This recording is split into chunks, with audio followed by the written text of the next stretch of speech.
केजरीवाल को सौंप करके और दिल्ली को नरेंद्र मोदी को सौंप करके अन्ना हजारे भी गायब, सारा आंदोलन भी गायब, ना कोई लोकपाल की चर्चा करता है। अगर नरेंद्र मोदी बड़े वाले हैं तो अरविंद केजरीवाल उनके छोटे वाले रिचार्ज हैं। इसलिए अपने दिमाग से मुगालता निकाल दीजिए कि वो आपके हमदर्द हैं। अगर आपके हमदर्द होते तो आपके मुद्दों पर साफ खड़े नजर आते।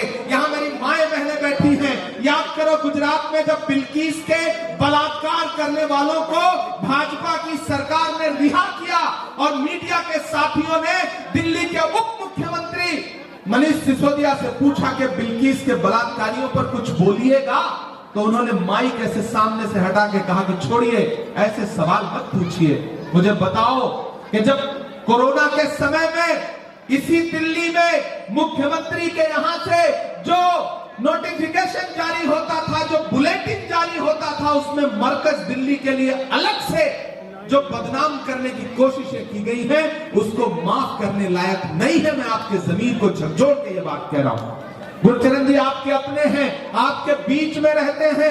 एक तरफ बग्गा जी को आपने 10 साल मौका दिया, अब मैं आपके सामने ये कहने आया हूं कि एक बार गुरचरण सिंह जी को मौका दीजिए। मैं अपने अकलियत के साथियों से कहना चाहता हूं, और उसमें सरदार भाई भी हैं, मुस्लिम समाज के भी लोग हैं। मैं दोनों साथियों से कहना चाहता हूं, खासतौर से अपने सरदार भाइयों से कहना चाहता हूं कि याद करिए 2013 और 14 का वो दिन जब इस देश के सबसे शानदार प्रधानमंत्री डॉक्टर मनमोहन सिंह साहब के बारे में यही अरविंद केजरीवाल, यही आम आदमी पार्टी के लोग क्या क्या कहा करते थे।